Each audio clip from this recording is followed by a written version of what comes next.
All right, I'm the Flatratemaster, and today we're talking about, well, junk aftermarket PCMs. This is going to be a rant, so understand that. And this involves two different Fords, and they're both still here. I've got a Ford Explorer down in the hole, and it's already been fixed, verified. Actually, it's already been paid for. The customer is in Savannah with the whole quarantine thing. So he's not picking it up for a while till he gets back to Atlanta. I've got another F-150 sitting out in the front parking lot, and they both have needed, and one still does, need a PCM. The Ford Explorer was setting a bunch of random codes all related to one circuit.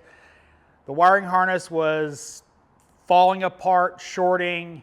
It took out the PCM.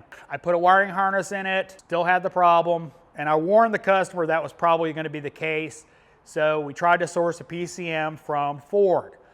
Unfortunately, it is on national back order. Powers that be decided to source a PCM from another source, and that first PCM couldn't be programmed. I don't understand why the aftermarket, if you can't deliver a good product, why do you put it out? Why do you even bother? Luckily, the second PCM was good. Not going to name the company because I'm going to name them here in a second. Fast forward to the other Ford F-150 2004 4.2. Came in, it was diagnosed and correctly by Zach needing a PCM. It wasn't grounding the fuel pump circuit, and didn't find out till later that it was making all the relays click and crack and all that. First PCM went in, fired right up after it was programmed. We're thinking good to go. Now, the technician that diagnosed it wasn't here.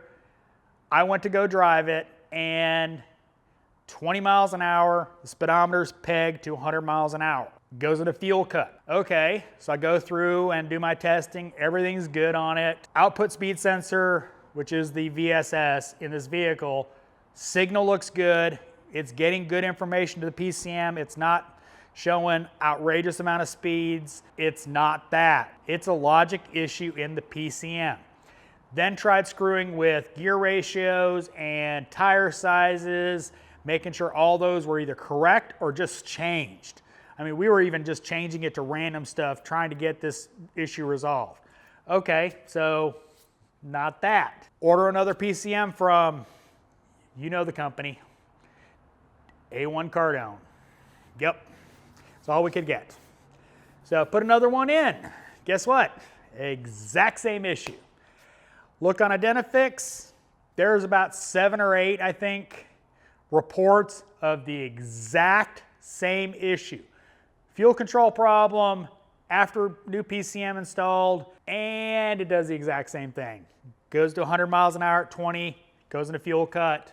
We got to get another PCM. But the whole point of this rant is, why do you put out junk if you know you're putting out junk? Why can't companies come up with good products? If you can't make a good product, don't sell a product. I'm sorry.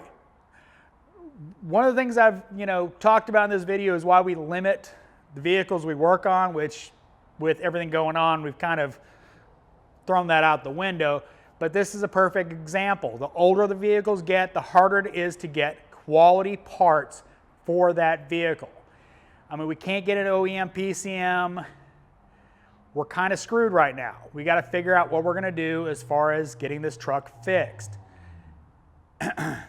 So I don't understand why companies put out bad products. If you can't put out a good product, don't put out a product.